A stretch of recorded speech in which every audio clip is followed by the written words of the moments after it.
How's it going? Today we're going to do all things spheres, so surface area and volume of spheres.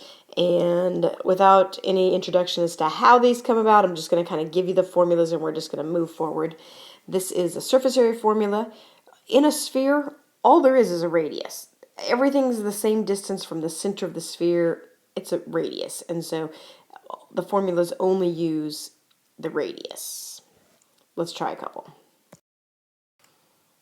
It says, what is the surface area of a sphere with a diameter of 14 inches? Give your answer in terms of pi and also rounded to the nearest square inch. All right, so you're going to start off and you're just going to start with your surface area formula. For a sphere, it's 4 pi r squared. And we know the diameter is 14, so that makes the radius 7. So I'm going to have a 7 squared. So if I were to just leave it in terms of pi, I'm going to take my 4 times 49 and get 196 pi. If the directions say leave it in terms of pi, that's what you'd write. If you want to round it to the nearest square inch, it says, then go ahead and multiply that by pi, and you get 615.7, so I'd round that to 616 inches squared. All right. Now, this one's a little bit trickier. It says, what's the surface area of a melon with a circumference of 18 inches? Now they're telling me what the circumference is. That's a little bit trickier, but ultimately, circumference formula is just 2 pi r. And if you know the circumference is 18, then I can solve this for r. I'm just going to have to divide by 2 pi. Now you have to be really careful in your calculator on this one. When you take 18 and if you divide by 2 times pi, it's only going to divide by 2 and then it'll come back and multiply by the pi. So I usually do divide by 2, divide by pi. Or else you have to do some parentheses around your 2 pi. I get r to equal 2.86. Once I know the r, then I can go do my surface area formula and plug that value in. 2.86 squared. And so then I square that, take it times 4 and times pi. And I get 103 what's it say? To the nearest 10 square inches. Okay, that's an interesting way to round it. To the nearest 10 square inches. Let me write what I have. I have 103.13. All right, now when they say the tens, that's not the tenths. It's not this place. The tens place is right here. And so, because this is the ones place, this is the tens place. And the 3 would not round this up. So this is the last number that I'd really write, and I'd put zeros after it. So it ends up actually rounding down to a 100. I would write 100 square inches. All right, let's look at a couple volume problems. The volume formula has a fraction in it, so sometimes you'll have to leave your answers exact, so not just with a pi, but maybe also with a fraction. It says 4/3 pi, and then it says diameter 60, but it's supposed to be the radius cubed, so I'm going to do 30 cubed. What's the volume to the nearest cubic inch? All right, so I'm just going to type it all in, and I'm going to do 4/3, and multiply that by pi, multiply that by 30 to the 3rd power, and I end up with a volume of 113,097 is what it would round to the nearest cubic inch. Now we're doing volume. When you measure volume, it's in cubic inches rather than in square inches. Okay. Now, I kind of do a basic one, and then I do a little fancier one. So here's a little fancier one. It says the volume of the sphere is 5,000 meters cubed. What's its surface area? Okay. If you use your volume formula,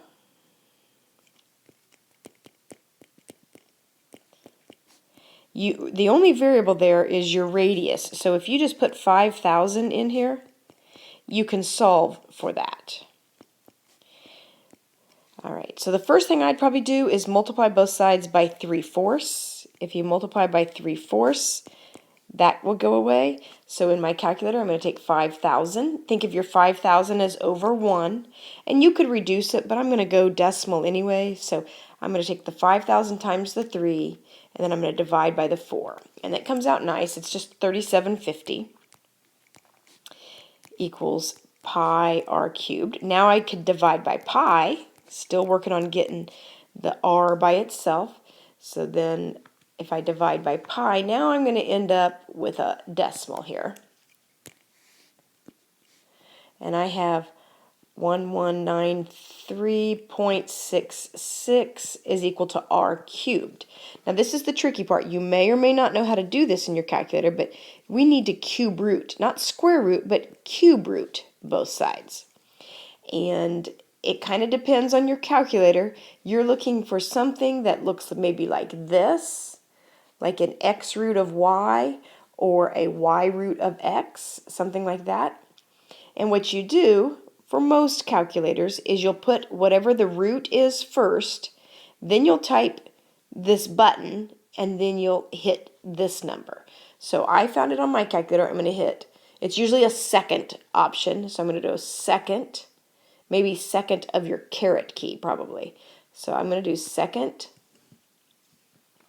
or I'm sorry, no I'm not. I'm going to hit 3 first because I'm going to do a cube root. 3, and then I hit that button. And then I'm going to type in what my number is, which is the 1193.66. And that will cube root it.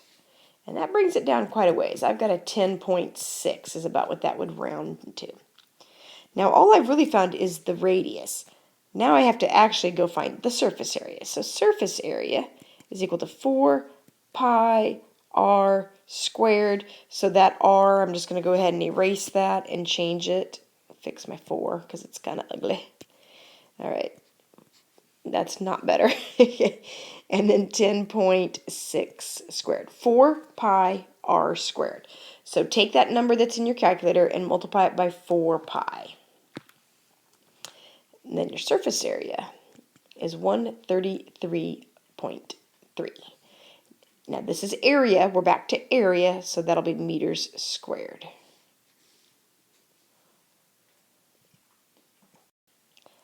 All right, so that's about it on those formulas. You're just kind of plugging in some numbers, finding that radius. Let's look at something else here. It says, what happens to the volume when you double or triple the sides? Okay, so I've got a cube. Well, actually, it's not even a cube, but it's a rectangular prism. And you can see the sides are 3, 3, 2. And then what I did is I went and doubled the sides, 6, 6, 4. Or maybe I tripled the sides, 9, 9, 6. What happens to your volume when you do that? Okay, let's try.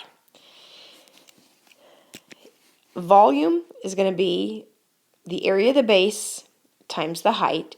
And on a prism, the area of the base, on a square prism or a rectangular prism, it's just length times the width. That gets you the area of the base times the height. So 3 times 2 is 6, times 3 is 18. So I'm trying to compare that volume to the next volume. The area of the base is 6 times 4, and then times the height. So my numbers get a little bit bigger here. So that ends up being 6 times 4, that's 24, times 6, and I'm at 144. Now let's look at what happens on this last one. 9 times 6 times 9. And I have 486. Now this is a little bit tricky because it's like, well, I don't know what happens. Well, it doesn't really go up linearly. Like if you double the sides, this way more than doubled the volume. Way more. In fact, I'm wondering how much more did it just increase by. So I'm going to take my 144 and I'm going to divide it by 8 and see. Oh, it was, I'm sorry, I did that wrong. 144 divided by 18, which gets me 8. Okay, so what I just did is to get from here to here, I took it times 8. Okay, let's see if that's consistent. Let's divide again and see what we multiplied by. So 486 divided by 144. Nope, that didn't work. Okay, let's try something else. What if I take my 486, so let me undo that arrow. I'm not going to compare it to the 144. I'm going to go back and compare it to the original. Let's see what happens there. What happens if I go clear over to there? So do your 486 and divide it by 18. Oh, that works out nice. That's a times 27. All right, now, kind of have to have a little bit of number sense, be familiar with some things for this to really make sense to you. But if I just took this times 8, and then that happens to be 2 to the third power, because I doubled it, right? Since I doubled it, it's 2 to the third, okay? Third because it's volume, cubed. But if I'm going to triple the sides, 27 happens to be 3 to the third. Okay, so if I was going to quadruple the sides and make a great big one over here and make everything times 4, I bet I could figure out the volume on that before I ever did the formula on it. Because if I'm going to double it, it's 2 to the third. If I'm going to triple it, it's 3 to the third. If I'm going to quadruple it, it's going to be 4 to the third. Now that's 4 to the third times bigger. So I take 18 and I multiply it by 4 to the third power. And I get a volume of 1152. Just kind of an interesting pattern that happens there. All right, so on this one it says, and let me shrink this down a little bit. Okay, if the scale factor of two similar solids is A to B, then the ratio of their areas is A squared to B squared, okay? And then the ratio of the volumes is A cubed to B cubed. So if you're comparing areas, you square that scale factor. If you are comparing volumes, you cube it. So if I doubled it, I did 2 cubed. If I tripled it, I 3 cubed. So let's look at this one. It says the square prisms at the right are similar. Okay, what is the scale factor of the smaller prism to the larger? Oh, well, the real question is they didn't give us any sides, but they told us the volume. And remember that the scale factor will cube if you look at volume. All right, so I'm going to write on this. This is some sort of scale factor. I'll write x cubed. I'm going to multiply by x cubed. So if I divide that out and I take my 1,331 and I divide it by my 729, okay, I get a really ugly number. But whatever it is, I have to cube root it because this is the number I'm getting is some scale factor cubed. So now I'm going to do that fancy thing with my calculator. I'm going to hit the 3 first. And just so that you know what I have like a 1.8257. It just goes on and on. So I'm going to hit the 3, then I'm going to hit my fancy cube root button, and then I like to use the answer. Somehow, different calculators will do this differently. If you want to go up and grab that number, if you want to write it all in, if you want to just do second answer, which is usually what I do, it's your second little negative key, and it pulls in what your last answer was.